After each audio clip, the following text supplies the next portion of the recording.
तो हेलो दोस्तों, नमस्कार। एक बार फिर से आप सभी का हमारे यूट्यूब चैनल में हार्दिक स्वागत है। तो आइए दोस्तों, फिर से हम जो है आज एक प्रैक्टिस सेशन करने वाले हैं, है ना, जो आपके एग्जाम के लिए हेल्पफुल रहने वाला है। यहाँ पर आपको पॉलिटी, हिस्ट्री और इकोनॉमिक्स और ज्योग्राफी, इन सभी के जो है प्रश्न देखने को मिलेंगे। तो शुरू करते हैं बिना किसी देरी के साथ। पहला जो प्रश्न है कि किसने कांग्रेस को सूक्ष्मदर्शी अल्पसंख्यक जनता का प्रतिनिधि बताते हुए उसका मजाक उड़ाया था? तो लॉर्ड रिपन ने, लॉर्ड डफरिन, लॉर्ड कर्जन ने, लॉर्ड वेलेजली। ठीक है, तो आप सभी को पता है दोस्तों, कांग्रेस की स्थापना जो है कब होती है? 28 दिसंबर 1885।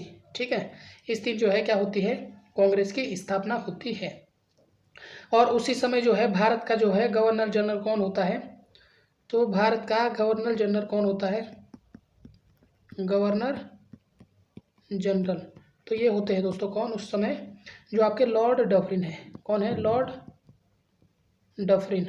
ठीक है, तो इन्होंने जो है इसका जो है मजाक उड़ाया था कांग्रेस का, क्या कहकर कि सूक्ष्मदर्शी अल्पसंख्यक जनता का प्रतिनिधित्व। ठीक है, ये कहकर जो है इन्होंने जो है लॉर्ड डफरिन ने जो है कांग्रेस का मजाक उड़ाया था। ठीक है, बाकी जब जो कर्जन है दोस्तों, कर्जन ने क्या कहा था कांग्रेस के लिए? कर्जन है ना, इन्होंने क्या कहा था? शांतिपूर्ण मृत्यु में योगदान। ठीक है, शांतिपूर्ण मृत्यु में योगदान, यह शब्द किसने कहा था? है ना, यह शब्द कहा था दोस्तों कर्जन ने। इन्होंने भी जो है ये शब्द कहकर जो है किसका मजाक उड़ाया था? आपका कांग्रेस का मजाक उड़ाया था। बाकी आपको याद रखनी है 28 दिसंबर 1885 को जो है कांग्रेस की स्थापना होती है। उस समय जो है भारत का जो गवर्नर जनरल कौन होता है? Lord Dufferin. ठीक है, ये इंपॉर्टेंट प्रश्न है, इसे आपको याद रखना है। बाकी आप सभी को याद होगा। अगला है, मुस्लिम लीग ने पृथक पाकिस्तान की मांग सर्वप्रथम की थी, तो कहाँ पर की थी? 1939, 41, 42, 40। ठीक है, तो सबसे पहले कहाँ की थी? 1940 में, जब आपका अधिवेशन होता है लाहौर अधिवेशन में। ठीक है, यहीं पे जो है दोस्तों मुस्लिम लीग ने सबसे पहले जो है पृथक पाकिस्तान की मांग की थी। Option number B. अगला है, निम्न में से कौन सा एक शैलकृत स्थापत्य का उदाहरण है? तो तटीय मंदिर, मामल्लपुरम, राजेश्वर मंदिर, तंजावुर, कैलाश मंदिर, एलोरा, जगन्नाथ मंदिर, पुरी। तो देखिए दोस्तों, तटीय मंदिर आपका मामल्लपुरम में है। ठीक है, ये भी आपको याद रखना है। कैलाश मंदिर आपका एलोरा में है ना। राजेश्वर मंदिर आपका तंजावुर में है, और जगन्नाथ मंदिर आपका पुरी में स्थित है। ठीक है, तो चारों मंदिर, चारों स्थान यहाँ पर भी आपको दिए हैं, तो ये भी आपको याद रखना है। तो यहाँ पर जो है शैलकृत स्थापत्य का जो एग्जाम्पल है आपको कहाँ पर देखने को मिलता है? Option number C. ठीक है, एलोरा का जो कैलाश मंदिर है ना, एलोरा गुफा में जो है आपका कैलाश गुफा नंबर कौन सी है? गुफा नंबर 16। ठीक है, गुफा नंबर 16 में जो आपका एक मंदिर है जिसका नाम है कैलाश मंदिर। ठीक है, यहीं पे जो है दोस्तों आपका शैलकृत स्थापत्य का उदाहरण है। ठीक है, इसमें जो है जो कैलाश मंदिर आपका, यहाँ पर क्या है? आपका शिव की मूर्तियाँ हैं, शिव की मूर्तियाँ जो कैसे हैं? नृत्य करते हुए दिखाई गई है। ठीक है, तो ये भी आपको याद रखना है। तो शैलकृत स्थापित कला का उदाहरण कहाँ मिलता है? आपका कैलाश मंदिर एलोरा में। ठीक है, अगला प्रश्न है, पानीपत के तीसरे युद्ध में मराठों को पराजित किया था। तो सबसे पहले जो है पानीपत का तीसरा युद्ध कब होता है? 14 फरवरी 1761। ठीक है, 14 फरवरी 1761 को जो है पानीपत का तीसरा युद्ध होता है ना। किसके बीच होता है? मराठा और अफगानी। ठीक है, मराठा प्लस अफगानों के बीच में होता है। ठीक है, ये भी आपको याद रखना ना, है ना।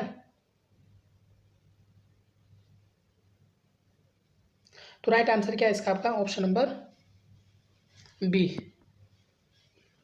अफगान। ठीक है, तो बढ़ते हैं अगला प्रश्न की ओर। अगला है, किताब उल हिंद रचना के प्रसिद्ध लेखक का नाम क्या है? तो किसकी रचना है किताब उल हिंद? तो इसका राइट आंसर क्या है दोस्तों? आपका अल-बरूनी। ठीक है, ऑप्शन नंबर सी, अल-बरूनी की जो है दोस्तों यह रचना है।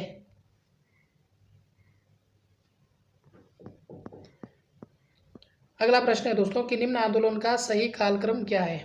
तो आपको बताना है सविनय अवज्ञा आंदोलन, खिलाफत आंदोलन, होम रूल आंदोलन, भारत छोड़ो आंदोलन। तो सबसे पहले आपका आता है सविनय अवज्ञा आंदोलन। ये कब होता है? 1930 में। ठीक है, 1930 में आपका यह आंदोलन होता है। खिलाफत आंदोलन आप सभी को पता है दोस्तों 1919 1920 में जो है यह आंदोलन होता है, खिलाफत आंदोलन। और होम रूल लीग सभी को पता है 1916, ठीक है। और बाकी आपका भारत छोड़ो आंदोलन कब होता है दोस्तों, आपका 1942। तो सबसे लास्ट में आपका क्या आएगा, भारत छोड़ो आंदोलन, अर्थात जो चौथा है। तो चौथा आपका ऑप्शन एक ही में है, ऑप्शन नंबर सी। तो ऑप्शन नंबर सी जो है इसका बिल्कुल राइट आंसर है। अगला प्रश्न है, अष्टदिग्गज किस राजा से संबंधित थे। अष्टदिग्गज, तो शिवाजी, कृष्णराय देव, राजेंद्र प्रथम, यशोवर्मन। तो सभी को पता है किससे संबंधित आपका, कृष्णराय देव से, है ना। इसके दरबार में दोस्तों 8 सर्वश्रेष्ठ कवि रहते थे, अष्टदिग्गज, कृष्णराय देव। ऑप्शन नंबर बी जो इसका राइट आंसर है। तो कृष्णराय देव जो दोस्तों जो किसका था, जो आपका विजयनगर साम्राज्य था, विजयनगर साम्राज्य, ठीक है, विजयनगर साम्राज्य। विजयनगर साम्राज्य में एक वंश था जिसका नाम था तुलु वंश, तुलु वंश, है ना। इसी का जो यह क्या था, शासक था। तो ये भी आपको याद रखना है, विजयनगर साम्राज्य के तुलु वंश का यह शासक था, जिसके दरबार में अष्टदिग्गज अर्थात 8 सर्वश्रेष्ठ कवि रहते थे। Option number B. अगला प्रश्न है, बाल गंगाधर तिलक को लोकमान्य विशेषण कब दिया गया। कब दिया गया बाल गंगाधर तिलक को लोकमान्य विशेषण।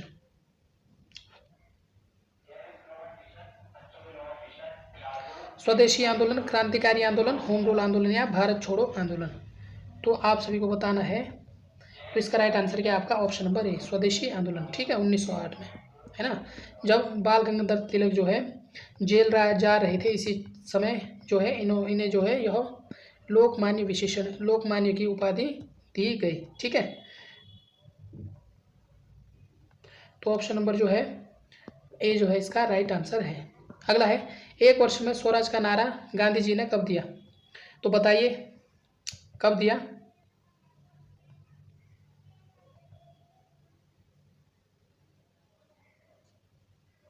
स्वराज, एक वर्ष में स्वराज का नारा, है ना, कब दिया, जब आपका आंदोलन हो रहा था, कौन सा आंदोलन, स्वराज्य। तो कौन सा आंदोलन, दांडी मार्च, असहयोग आंदोलन, या आपका कौन सा है, सविनय अवज्ञा आंदोलन या गोलमेज सम्मेलन। तो इसका राइट आंसर क्या है दोस्तों आपका, ऑप्शन नंबर बी, ठीक है, असहयोग आंदोलन 1920-21 में, ठीक है। इसी समय महात्मा गांधी ने यह नारा दिया था। गांधी जी ने क्या कहा था कि यदि देशवासी मेरे असहयोग आंदोलन की योजना पर कार्य करें तो हमें स्वराज एक वर्ष में ही प्राप्त हो जाएगा, ठीक है। बाकी आप सभी को पता है दांडी मार्च में गांधी जी ने क्या तोड़ा था, नमक, है ना, नमक तोड़ा था, ठीक है। 12 मार्च से 6 अप्रैल तक जो है यह शुरू होती है ना। तो यही इसी दिन जो है जो गांधी जी ने क्या तोड़ा था, नमक तोड़ा था। तो ये भी आपको याद रखना है। बाकी स्वराज का नारा किसमें दिया था, असहयोग आंदोलन आपका 1920-21 में, ठीक है। तो बढ़ते हैं अगले प्रश्न की ओर। अगला जो प्रश्न है दोस्तों आपका, संगमकालीन साहित्य में कौन को एवं मनन को किसके लिए प्रयुक्त होता था। तो संगम काल में कौन को एवं मनन को किसके लिए प्रयुक्त होता था, तो आपको बताना है इसका राइट आंसर। तो किसके लिए है दोस्तों, राइट आंसर आपका ऑप्शन नंबर डी, है ना। संगम काल में जो है कौन को और मनन, है ना, तो राजा के लिए जो है कहा जाता था, ठीक है। और इसके अलावा राजा के लिए क्या क्या कहा जाता था, जैसे आपका वेदन हो गया और कौशावन हो गया, कौशवन, और इसके साथ दोस्तों इरेवन। संगम काल में राजा के लिए ये शब्द यूज किए जाते थे। तो इस प्रश्न का राइट आंसर आपका ऑप्शन नंबर डी है, राजा, ठीक है, आपको याद रखना है। अगला प्रश्न है, दिल्ली सल्तनत का सर्वाधिक विद्वान शासक जो खगोल शास्त्र, गणित एवं आयुर्विज्ञान सहित अनेक विद्याओं में माहिर था। तो ऐसा कौन सा शासक था दिल्ली का। तो इसका राइट आंसर क्या है दोस्तों आपका, ऑप्शन नंबर सी, ठीक है, मोहम्मद बिन तुगलक। तो तुगलक दिल्ली सल्तनत में कब से कब तक शासन करता था, आप सभी को पता है 1325 ईस्वी से 1351 तक जो यह शासन करता है, ठीक है। तो यह किसका पुत्र था दोस्तों, गियासुद्दीन तुगलक का जो यह पुत्र था। और मोहम्मद बिन तुगलक जो है दोस्तों तर्कशास्त्र, दर्शन, गणित, खगोलीय तथा भौतिक विज्ञान का जो है विद्वान था, है ना।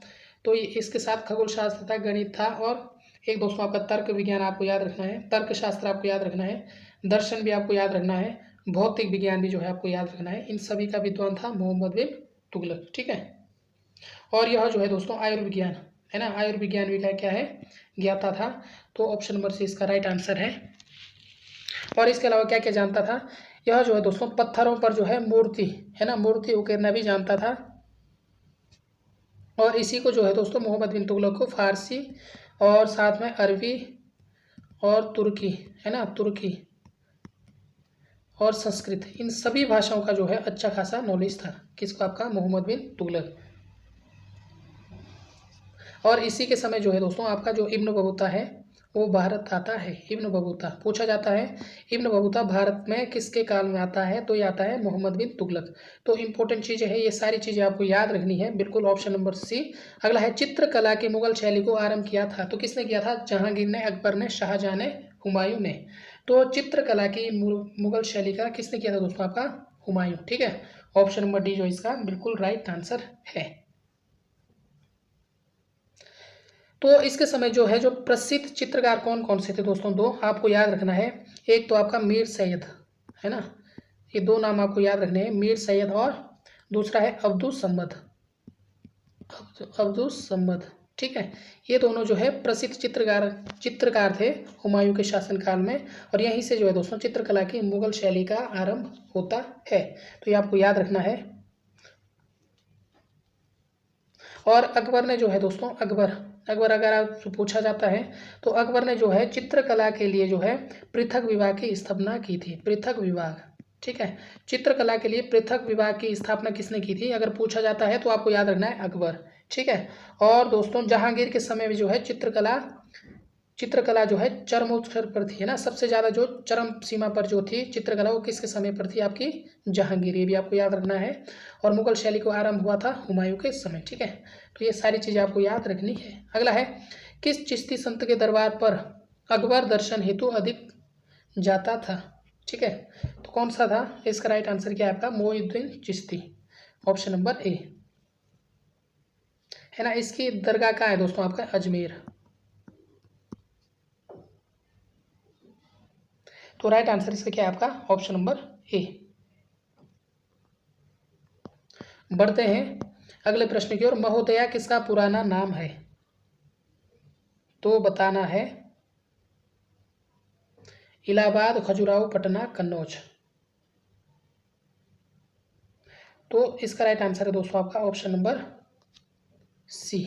ठीक है, कन्नौज का जो है दोस्तों नाम क्या था, इसका जो पुराना नाम था आपका महोदया। और कन्नौज का दूसरा क्या नाम था दोस्तों, इसे जो है कन्याकुब्ज के नाम से भी जाना जाता था। ठीक है, कान्याकुब्ज या कन्याकुब्ज के नाम से इसे जाना जाता था, है ना।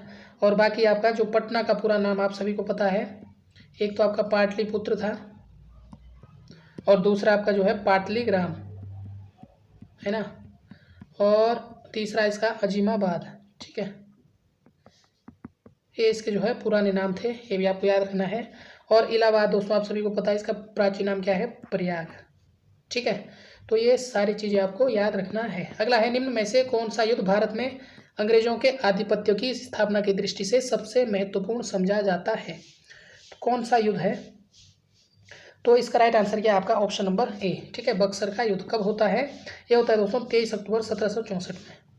23 अक्टूबर 1764 में जो है यह युद्ध होता है, ये भी आपको याद रखना है। यहीं से जो है अंग्रेजों के आधिपत्य की स्थापना की दृष्टि सबसे महत्वपूर्ण समझा जाता है। ठीक है, किसके बीच होता है, ईस्ट इंडिया कंपनी है ना, तो ये होता है दोस्तों आपका जो है हेक्टर मुनरो है ना, और दूसरा है आपका किसके बीच होता है, मीर कासिम।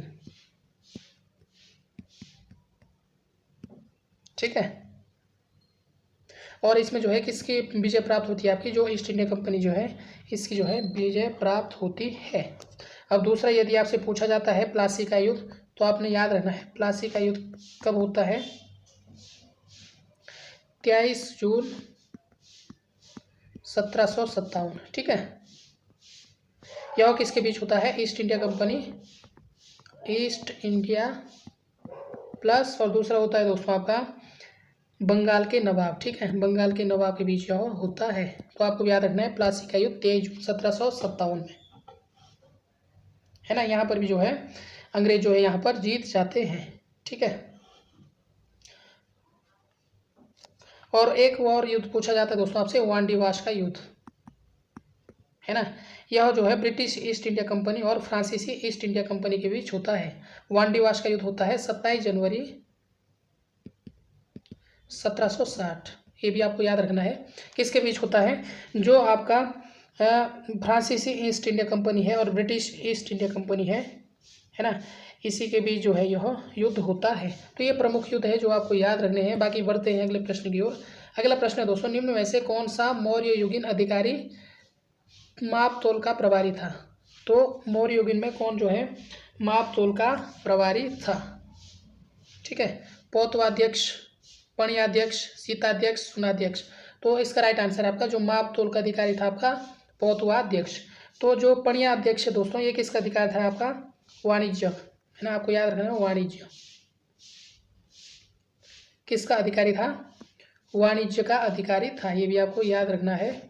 और जो आपका शीताध्यक्ष है दोस्तों, यह जो है कृषि विभाग, ठीक है, कृषि विभाग से संबंधित आपका शीताध्यक्ष। और जो सुना अध्यक्ष है दोस्तों, ये आपका बचूड़ खाने का अध्यक्ष था, बचूड़ खाना जो भी था, बचूड़ खाना, ठीक है। तो ये सारे आपको जो है याद रखने हैं, है ना। तो बढ़ते हैं अगले प्रश्न की ओर। अगला प्रश्न है, मुस्लिम लीग का वार्षिक अधिवेशन जिसमें जिन्ना के 2 राष्ट्र के सिद्धांत को मान्यता दी गई थी हुआ था? तो बताइए कौन सा है? जिन्ना ने जिसमें जो है द्विराष्ट्र सिद्धांत की मांग की थी, तो कौन सा है? लाहौर है, कराची है, बम्बई है, लखनऊ है। तो इसका राइट आंसर है दोस्तों आपका ऑप्शन नंबर ए, ठीक है, ऑप्शन नंबर ए जो है लाहौर में, ठीक है। कब हुआ था? यह जो है दोस्तों आपका 22 से 24 मार्च, ठीक है, 22 से 24 मार्च 1940 को हुआ था। कहाँ हुआ था? लाहौर में हुआ था। इसी में जो है जिन्ना ने जो है दोस्तों 2 राष्ट्र की मांग करते हुए पाकिस्तान की मांग भी यहीं पर रखी थी, ठीक है। तो अगला प्रश्न है, निम्न में से किसे हिंदी खड़ी बोली का जनक माना जाता है? तो हिंदी खड़ी बोली अमीर खुसरो, मलिक मोहम्मद जायसी, कबीर या अब्दुल रहीम खान है खाना?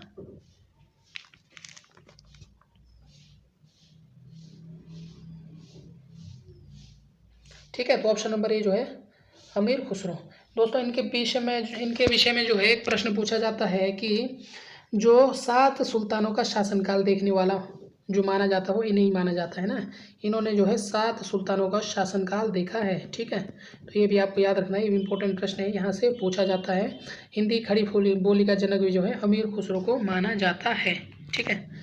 तो ऑप्शन नंबर जो है ए जो है इसका राइट आंसर है।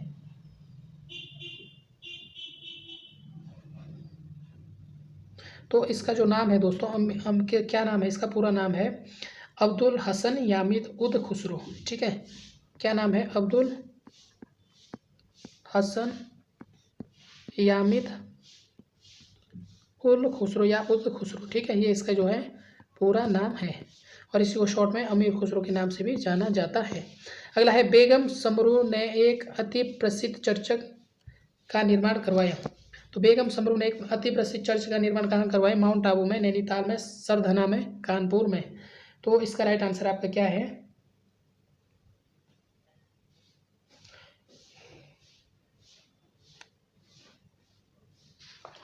तो इसका राइट आंसर दोस्तों आपका ऑप्शन नंबर सी, सरधना में, ठीक है। अगला है, ईश्वरा केवल मनुष्य के सद्गुण को पहचानता है, ठीक है। ईश्वर केवल मनुष्य के सद्गुण को पहचानता है तथा उसकी जाति नहीं पूछता। आगामी दुनिया में कोई जाति नहीं होगी, यह सिद्धांत किस भक्ति संत का है? तो किस भक्ति संत का है? तो ऑप्शन नंबर सी, ठीक है, गुरु नानक। गुरु नानक दोस्तों जो है सिखों के प्रथम गुरु जो है, इन्हें जाना जाता है सिखों के प्रथम गुरु, ठीक है। ये भी आपको याद रखना है ना। इन्होंने जो है सिख धर्म की स्थापना की थी। और इनसे संबंधित एक प्रश्न पूछा जाता है, आदि ग्रंथ की रचना भी जो दोस्तों इनके द्वारा की गई थी, है ना। और ये किससे प्रभावित थे?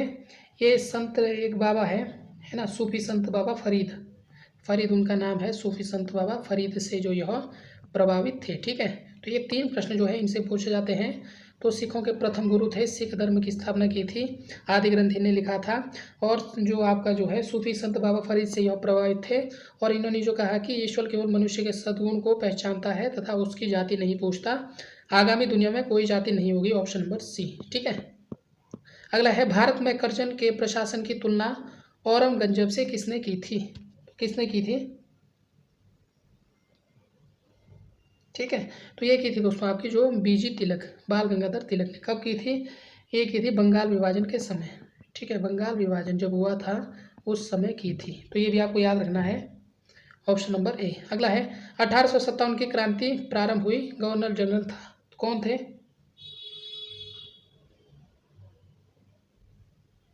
तो राइट आंसर आपका लॉर्ड कैनिंग। ठीक है, ऑप्शन नंबर बी।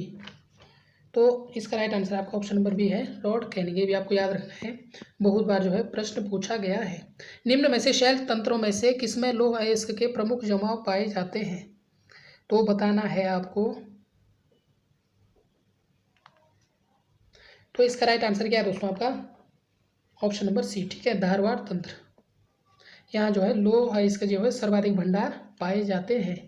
ठीक है, अगला प्रश्न है दोस्तों, लघु हिमालय स्थित है मध्य में, तो लघु हिमालय किसके बीच में स्थित है? तो आप सभी को बताना है, इसका राइट आंसर क्या है आपका? Option number B. ठीक है, शिवालिक और महान हिमालय के बीच में आपका कौन सा है? लघु हिमालय स्थित है। अगला है उस नदी का नाम बताइए जो केदारनाथ से रुद्रप्रयाग के मध्य बहती है।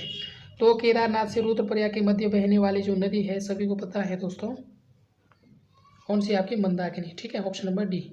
भोजपत्र मिलता है तो कहाँ मिलता है? तो ये मिलता है आपका विंध्याचल पर्वतमाला में, ऑप्शन नंबर डी है। निम्न में से कौन सा बारह पतन का विशिष्ट उदाहरण है? बारह पतन, ठीक है, तो कौन सा है?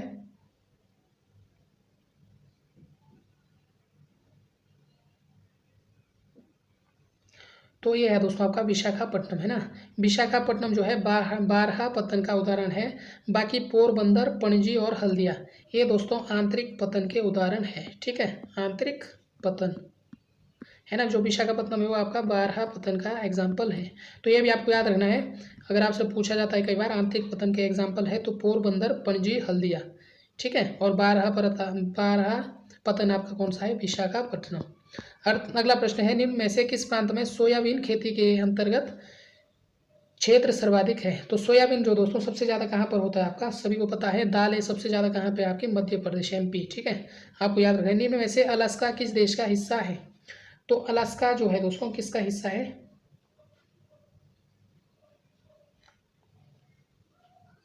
तो यूनाइटेड स्टेट ऑफ अमेरिका। ठीक है, अलास्का एक श्रेणी है, यह जो है United State of America, option number B.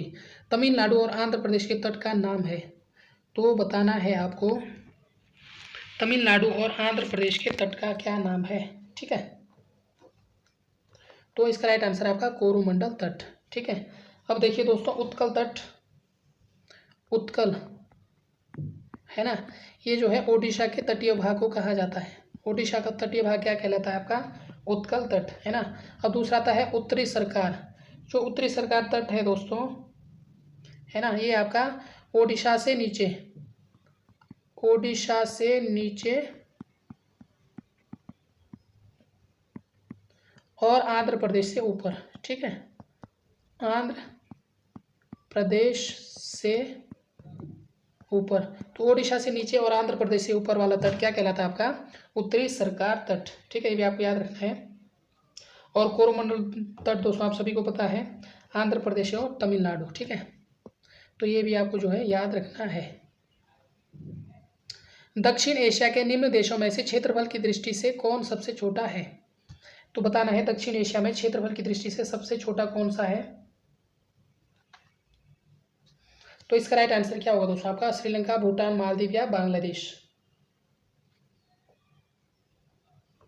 तो ऑप्शन नंबर ए, मालदीव। ठीक है, मालदीव जो है सबसे छोटा देश है। तो मालदीव कहाँ है? आप सभी को पता है, हिंद महासागर में है। तो कितना है दोस्तों आपका? इसका जो क्षेत्रफल है दक्षिण एशिया में वो है दोस्तों 298। ठीक है, वर्ग किलोमीटर जो है इसका क्षेत्रफल है। और भूटान की बात करें तो इसका कितना है? 47,000। और वहीं अगर हम बात करें श्रीलंका की तो इसका दोस्तों 65,610, ठीक है, 65,610। और बांग्लादेश दोस्तों पता है आपको, इसका है 143998, ठीक है ना, 1,43,998 किसका आपका बांग्लादेश का। तो सबसे छोटा आपका मालदीव है, उसके बाद आपका भूटान है, उसके बाद श्रीलंका, फिर उसके बाद बांग्लादेश। आपसे बढ़ता घटता हुआ क्रम भी पूछा जा सकता है, तो आपको याद रखना है। बाकी विश्व का सभी को पता है दोस्तों, सबसे छोटा देश कौन सा है, वेटिकन सिटी, है ना। वेटिकन सिटी जो है विश्व का सबसे छोटा देश है ना। तो ये इसका क्षेत्रफल कितना है, 0.44 वर्ग किलोमीटर। और यह कहाँ है दोस्तों, यूरोप में है, ठीक है। और दूसरे नंबर का है मोनाको, सेकंड नंबर पे कौन सा है, मोनाको है। इसका क्षेत्रफल कितना है, 1.95 वर्ग किलोमीटर, ठीक है। तो ये है सबसे छोटे देश। बाकी तीसरे नंबर पे आता है दोस्तों आपका मालदीव। मालदीव किसका है, एशिया का, जिसका कितना है 298, ठीक है, वर्ग किलोमीटर। तो ये चीज़ आपको याद रखनी है। अगला है निम्न में से, प्रश्न छूट गया ना, अगला है निम्न में से कौन सा एक भारत में जनसंख्या वृद्धि का प्रतिफल नहीं है। तो आपको बताना है कौन सा जो है जनसंख्या वृद्धि का प्रतिफल नहीं है। तो इसका राइट आंसर क्या है आपका, ऑप्शन नंबर डी, ठीक है, वन्य जीवों में अभिवृद्धि। तो बाढ़ों में वृद्धि भी जनसंख्या वृद्धि का प्रतिफल है। कृषि योग्य भूमि में कमी, ये भी जनसंख्या से है। प्रदूषण में कमी, ये भी जनसंख्या से है, ठीक है। वन्य जीवों में अभिवृद्धि, ये जनसंख्या वृद्धि का प्रतिफल नहीं है। लवणीय मृदा का सर्वाधिक क्षेत्रफल भारत में कहाँ पाया जाता है। तो आपको बताना है इसका राइट आंसर क्या रहने वाला है, ठीक है। तो ये पाया जाता है दोस्तों राजस्थान और गुजरात में, ठीक है। कहाँ पाया जाता है, एक आपका राजस्थान और गुजरात, ठीक है। तो गुजरात, राजस्थान यहाँ पर नहीं है, गुजरात है। तो ऑप्शन नंबर सी जो इसका बिल्कुल राइट आंसर है। तो लवणीय मृदा में दोस्तों कौन सा अम्ल जो कौन सा पाया जाता है। तो ये पाया जाता है आपका दोस्तों CaSO4 2H2O, ठीक है। कॉपर सल्फेट, कैल्शियम सल्फेट जो इसमें पाया जाता है। अगला है भारत में ग्रीष्मकाल मानसून के प्रभाव की सामान्य दिशा है। तो बताना है कहाँ से कहाँ तक है। तो राइट आंसर क्या है आपका, इसका राइट आंसर आपका ऑप्शन नंबर डी, ठीक है, दक्षिण पश्चिम से उत्तर पूर्व। तो भारत में ग्रीष्मकाल मानसून के प्रभाव कहाँ से आता है, दक्षिण पश्चिम से उत्तर पूर्व की ओर आता है। निम्न में से कौन सी नदी बंगाल की खाड़ी में नहीं गिरती है। तो देखिए महानदी हो गया आपका, कृष्णा हो गया, और साथ में आपका गोदावरी नदी, ठीक है। अगर हम इन तीनों की बात करें दोस्तों तो ये कहाँ पर गिरती है, ये आपके बंगाल की खाड़ी में गिरती है। आपको याद रखना है बंगाल की खाड़ी, महानदी, कृष्णा और गोदावरी। लेकिन जो ये ताप्ती नदी है दोस्तों ये कहाँ पर गिरती है, आपकी अरब सागर में, ठीक है, अरब सागर। तो ऑप्शन नंबर सी जो इसका राइट आंसर है।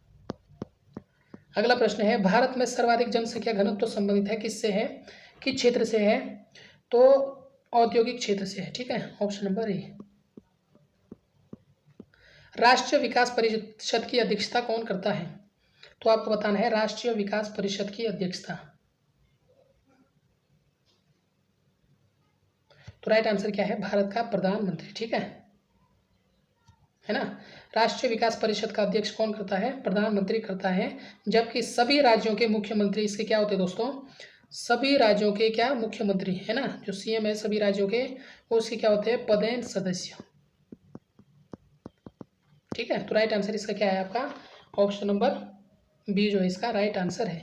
अगला प्रश्न है संविधान पांडुलेखन समिति का निम्न में से कौन सा सदस्य नहीं था।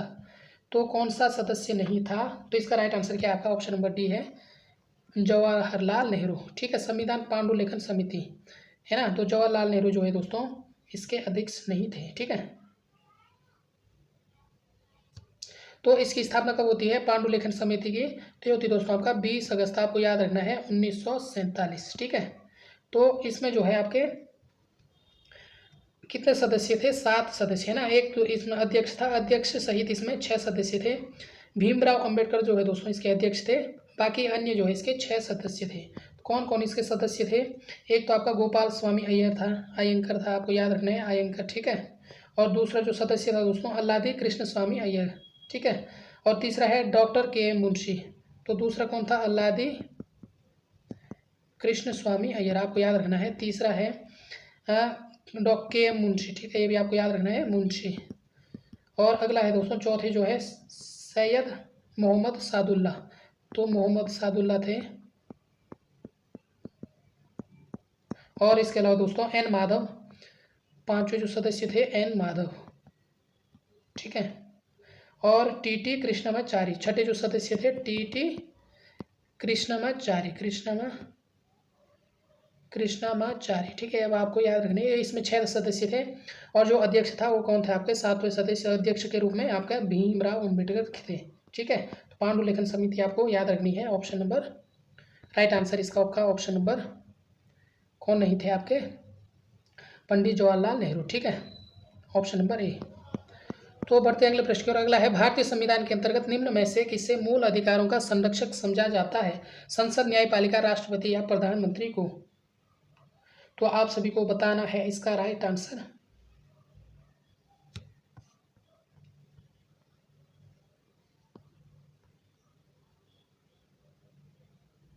हाँ, अगला प्रश्न है दोस्तों जो है ना, ये जो 52 का हमने राइट आंसर बताया जवाहरलाल नेहरू है।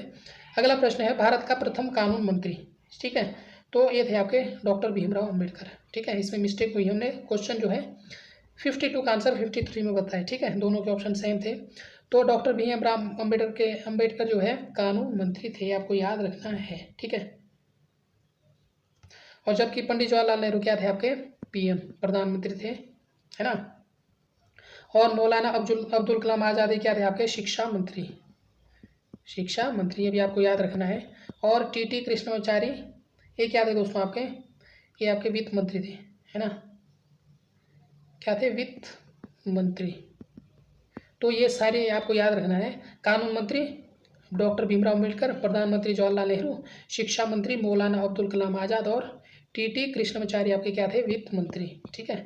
तो अगला है भारतीय संविधान के अंतर्गत निम्न में से किसे मूल अधिकारों का संरक्षण कहा जाता है, कौन सा है। तो भारतीय संविधान के अंतर्गत जो है न्यायपालिका जो है मूल अधिकारों का संरक्षक समझा जाता है, ठीक है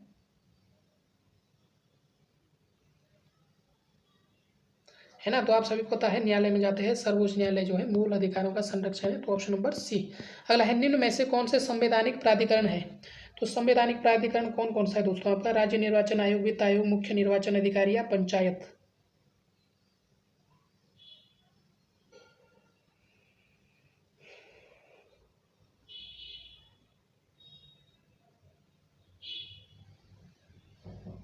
तो देखिए दोस्तों जो राज्य निर्वाचन आयोग है ना, यह भी जो है आपका एक संवैधानिक प्राधिकरण है, ठीक है, संवैधानिक निकाय है। अनुच्छेद 324 में जो है इसका वर्णन है, ठीक है, तो संविधान में इसका वर्णन है, तो संवैधानिक निकाय है। और दूसरा दोस्तों आप सभी को पता है वित्त आयोग, जो आपका जो है वित्त आयोग, तो 280 है ना, 280 के अंतर्गत जो है इसका भी जो है उल्लेख है। और जो मुख्य निर्वाचन अधिकारी है दोस्तों इसका वर्णन भी आपको देखने को मिलता है 324 अनुच्छेद 324(2) में इसका वर्णन आपको देखने को मिलता है। तो ये भी जो है आपका संवैधानिक निकाय है। और बाकी दोस्तों आपका जो है इसका राइट आंसर क्या होगा, पहला, दूसरा और तीसरा, ठीक है। तो 55 का जो राइट आंसर है दोस्तों आपका वो है ऑप्शन नंबर डी, ठीक है। तो पंचायत का भी है, आप सभी को पता है पंचायत का भी जो है उल्लेख है ना। तो राइट आंसर आपका ऑप्शन नंबर डी। तो सभी का उल्लेख जो है दोस्तों आपका संविधान में है। भारत में संघ लोक सेवा आयोग के लिए निम्न में से कौन सही है। तो संघ लोक सेवा आयोग भारत में कौन सा अनुच्छेद है, आर्टिकल 315, ठीक है। तो कौन सा जो है इसमें से सही है, तो इसका राइट आंसर दोस्तों आपको बताना है। इसका राइट आंसर आपका ऑप्शन नंबर बी है ना। इसका राज्य लोक सेवा आयोग से कोई लेना देना नहीं है, ठीक है। तो यही जो है इसका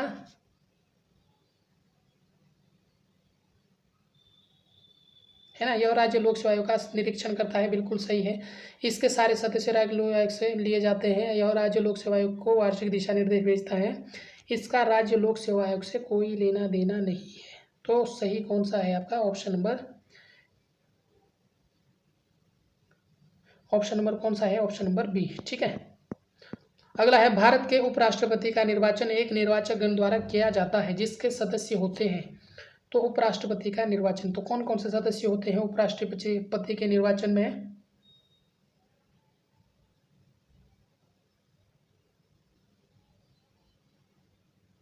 तो संसद के दोनों सदस्य के सभी सदस्य, ठीक है, संसद के दोनों सदनों के सभी सदस्यों 57।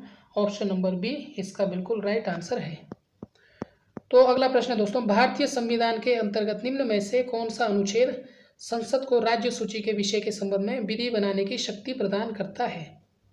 तो कौन सा अनुच्छेद ऐसा है जो राज्य सूची के विषय के संबंध में विधि बनाने की शक्ति प्रदान करता है? इसका राइट आंसर आपका क्या होगा? अनुच्छेद 249, ठीक है, ऑप्शन नंबर डी।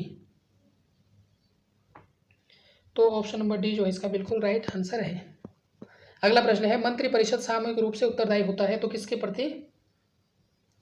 तो लोकसभा के प्रति संवैधानिक बाध्यता के अंतर्गत अनुच्छेद 75(3) के अनुसार, ठीक है, ऑप्शन नंबर बी है ना। अनुच्छेद 75(3) के अनुसार जो मंत्रिपरिषद है लोकसभा के प्रति और एक संवैधानिक बाध्यता के अंतर्गत जो है इसके प्रति उत्तरदायी है। तो ऑप्शन नंबर बी इसका राइट आंसर है, पहला, दूसरा और तीसरा, ठीक है।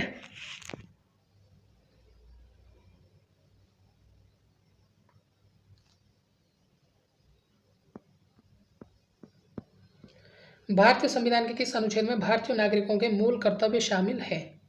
तो अच्छा प्रश्न है, तो सभी को पता है ना, कब जोड़ा गया आप सभी को पता है। जो मूल कर्तव्य है दोस्तों कब जोड़ा गया ये सभी को पता होगा। 1976 का जो संविधान संशोधन हुआ था, कौन सा? 42वां संवैधानिक संशोधन, ठीक है। तो इसी में जो आपका 51 क है ना, इसी में आपका जो है मूल कर्तव्य को जोड़ा गया था। तो ऑप्शन नंबर सी। अगला प्रश्न है, अखिल भारतीय महासंघ स्थापित करने का प्रावधान शामिल किया गया है तो कहाँ पर किया गया है? इसका राइट आंसर आपका क्या रहने वाला है? तो भारत सरकार अधिनियम आपने पढ़ा होगा 1935 में अखिल भारतीय महासंघ, ठीक है, ऑप्शन नंबर ए। अगला है, निम्न में से किस वाद में उच्चतम न्यायालय ने संविधान के मूल ढांचे का सिद्धांत प्रतिपादित किया? तो कौन सा वाद है? गोलकनाथ वाद है, के गोपालन, केशवानंद भारती या मेनका गांधी?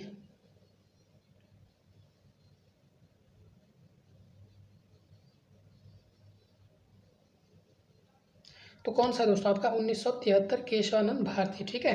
तो इसका राइट आंसर आपका क्या है? Option number C. बढ़ते हैं अगला प्रश्न की ओर। अगला प्रश्न है, नीचे दो कथन है ना। संघीय कार्यपालिका का मुखिया भारत का राष्ट्रपति होता है, राष्ट्रपति की शक्तियों की कोई सीमा नहीं है। तो आपको बताना है कथन और कारण क्या।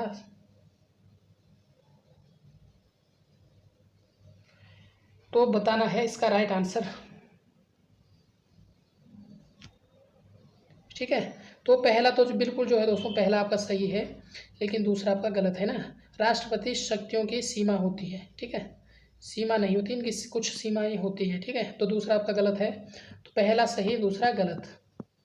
अगला है, राज्यसभा किसके द्वारा भंग की जा सकती है? तो राष्ट्रपति, प्रधानमंत्री, मंत्रिपरिषद द्वारा या इनमें से कोई नहीं। तो इसका राइट आंसर क्या होगा आपका? ऑप्शन नंबर डी, ठीक है। राज्यसभा दोस्तों जो है भंग नहीं की जाती, बल्कि कौन की जाती है? लोकसभा, है ना। लोकसभा को भंग किया जा सकता है, राज्यसभा को भंग नहीं किया जा सकता। तो राइट आंसर आपका जो है ऑप्शन नंबर डी है। बाकी आपसे पूछा जाता है दोस्तों राज्यसभा इसका जो गठन कब होता है? गठन, ठीक है। तो 3 अप्रैल आपको याद रखना है 1952 में जो है राज्यसभा का गठन होता है, ठीक है ना। यह जो है दोस्तों कैसा किस प्रकार का सदन है? स्थायी सदन है, इसका जो है विघटन नहीं किया जा सकता, ये भी आपको याद रखना है।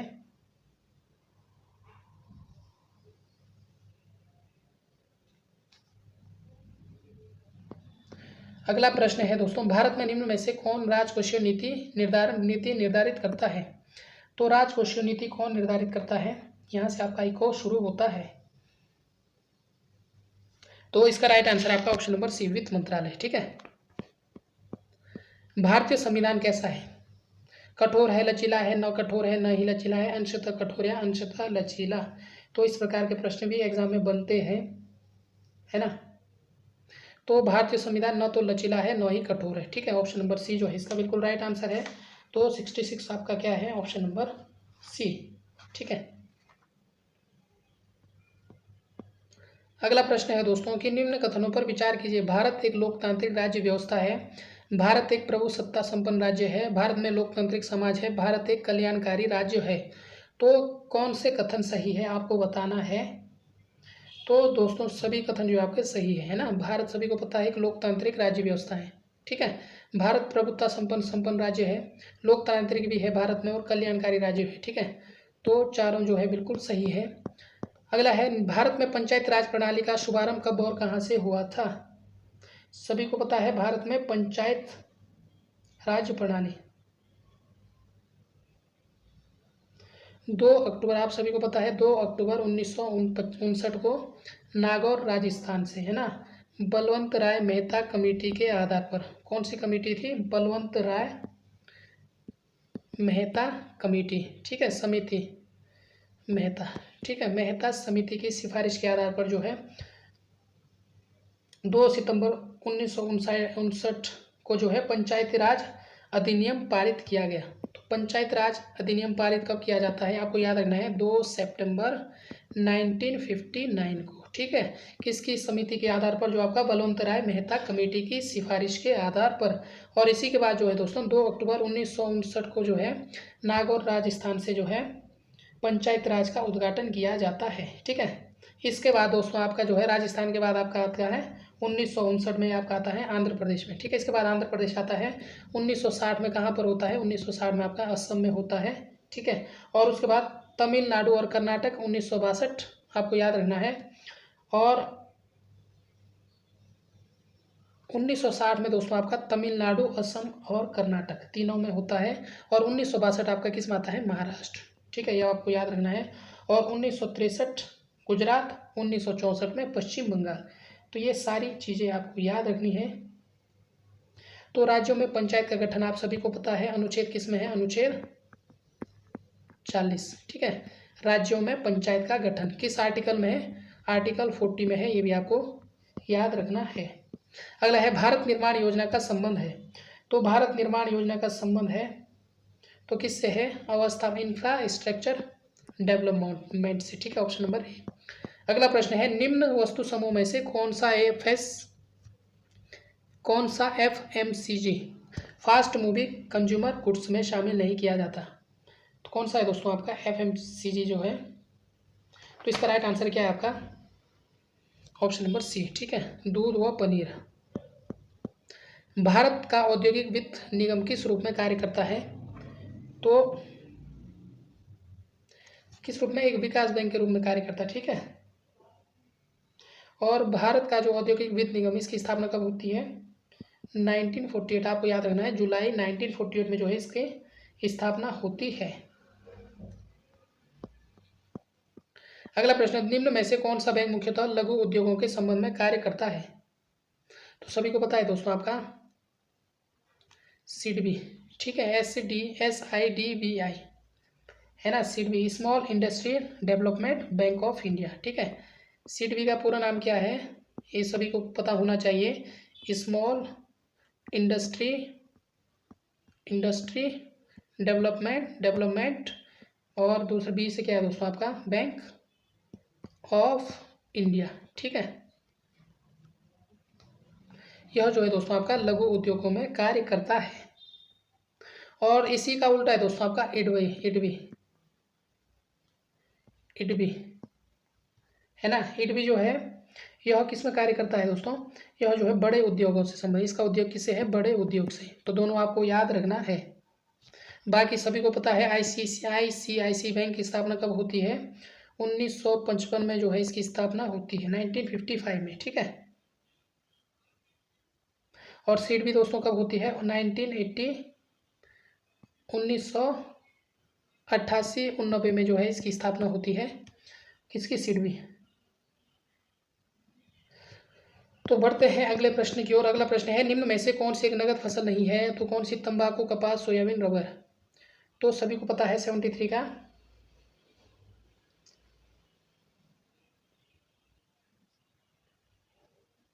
सोयाबीन जो है दोस्तों आपकी नगद फसल नहीं है। नगद फसल मतलब जिन्हें जो है बिक्री के लिए उत्पादित किया जाता है, जैसे तंबाकू, कपास, रबर, है ना।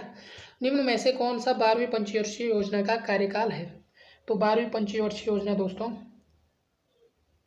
तो 2012 से 2017, ठीक है, ऑप्शन नंबर बी।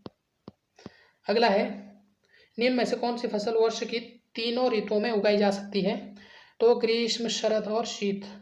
ग्रीष्म, बरसात तीनों ऋतुओं में कौन सी उगाई जाती है दोस्तों, आपको बताना है। कुसुम, सूरजमुखी, सरसों, अलसी। आपको याद रखना है कुसुम एक ऐसी फसल है जिसे तीनों ऋतुओं में उगाया जा सकता है, ठीक है। और दोस्तों जो सूरजमुखी आप सभी को पता है कौन सी फसल है, आपकी खरीफ की फसल है, गर्मियों की है। सरसों आपका रबी की फसल है। और अलसी, अलसी भी दोस्तों आपकी कैसी फसल है, रबी की फसलें हैं।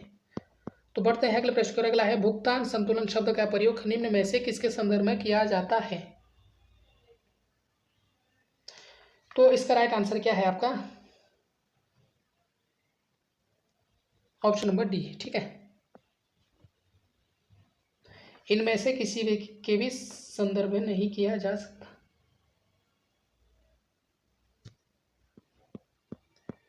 अगला है राउरकेला इस्पात संयंत्र की स्थापना हुई थी। तो 1955 किसके सहयोग से हुई थी, जर्मनी के सहयोग से, ठीक है। तो 1955 में हुई थी राउरकेला इस्पात संयंत्र। कहाँ पर है आपको कमेंट में बताना है, ठीक है।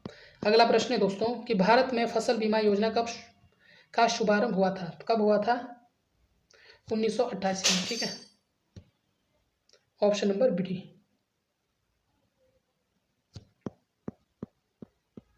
अगला है निम्न में से एक भारतीय मौद्रिक नीति के बारे में निर्णय लेता है। तो कौन लेता है दोस्तों, आरबीआई, ठीक है, भारतीय रिजर्व बैंक। सभी को पता है इसकी स्थापना कब होती है, 1 अप्रैल 1935 को जो है इसकी स्थापना होती है। और 1 जनवरी 1949 को जो है इसका राष्ट्रीयकरण होता है। बढ़ते हैं अगले प्रश्न की ओर। अगला प्रश्न नहीं है, इतने ही प्रश्न है दोस्तों आज के लिए। बाकी जो है इससे आगे हम जो है कल कवर करेंगे क्योंकि वीडियो काफ़ी लंबी हो चुकी है। तो यदि दोस्तों आपको जो है इसमें किसी भी प्रकार की त्रुटि नज़र आती है तो आप कमेंट जरूर करें। बाकी मिलते हैं दोस्तों नेक्स्ट सेशन में कुछ इसी प्रकार के प्रश्नों के साथ। और यदि दोस्तों आपको सेशन अच्छा लगे तो लाइक कीजिएगा, और यदि हमारे चैनल पर आप नए हैं तो चैनल को सब्सक्राइब जरूर करें। तो बाकी मिलते हैं दोस्तों नेक्स्ट वीडियो में, तब तक के लिए आप सभी का धन्यवाद।